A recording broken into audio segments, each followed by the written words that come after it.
My father, John Crouch, over 30 years ago, had a vision to teach and to train and invest in others.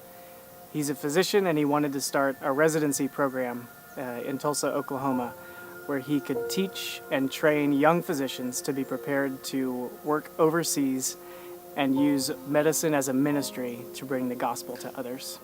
1980, finishing medical school, need to do a residency.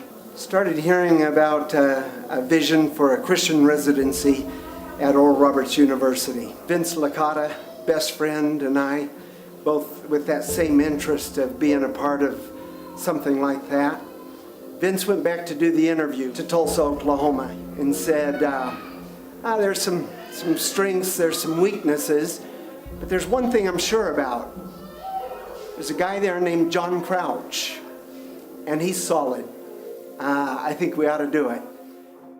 Those residents started a residency program which now launches physicians all over the world to bring Christ-like healing into different parts around the globe and invest in other people's lives as well. A lot of emphasis on missions during that time there, and I had some interest, but I didn't sense a direct call. Then one Sunday night at Central Church of Nazarene, Pastor Russell Heumann had been a missionary in Africa. He was giving an illustrative story about a doctor picking up a patient. I thought, why is that somebody else's story? Why is that never going to be my story? I thought, well, it's not going to be my story because I'm going to set up a practice, medical practice in California. And as I was saying that to myself, I felt a conviction that as a follower of Jesus, as a disciple, do I have the right to say this is the way the rest of my life is going to look? And have I really submitted that to God as well? And no, I hadn't. So I prayed, Lord, whatever you would have me be, have me do, I'll do that. And in that moment, in that service, I sensed that God would have us apply for missionary service. Over 30 years ago, one of those residents attended my birth in Tulsa, Oklahoma. We were the baby catchers. We were the pediatricians for babies Mark and Luke. And it was a very special moment for my dad to see someone that he'd partnered with and invested in and taught to deliver his own son. In between then and now, have gone back to visit from time to time and maintain contact with Mark and Luke. And so, of course, it was very exciting when I found out that Mark, too, sensed an interest in medical missions. I had started as an English major in college, but felt like God was asking me to consider missions.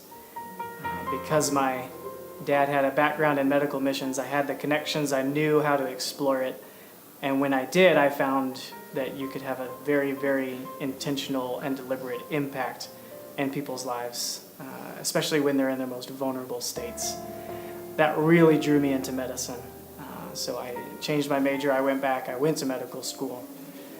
During medical school, I knew that I wanted to reconnect with Bill McCoy.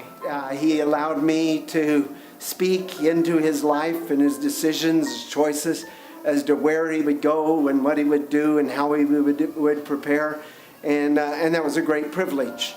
A few years back, John, Mark's dad, John, says, Bill, I'd like you to work with Mark on the mission field.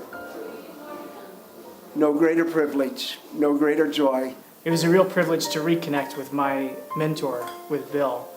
And since being here, I've discovered that the bits and pieces I saw of his life and his ministry as a physician and as a missionary were amplified when I got to see him every day, when I got to work beside him, work in the clinic, work in the hospital, work in the operating room. It's been incredible, and Mark is a much better doctor than I am, and the future's going to be bright. We're going to see great things out of this young man.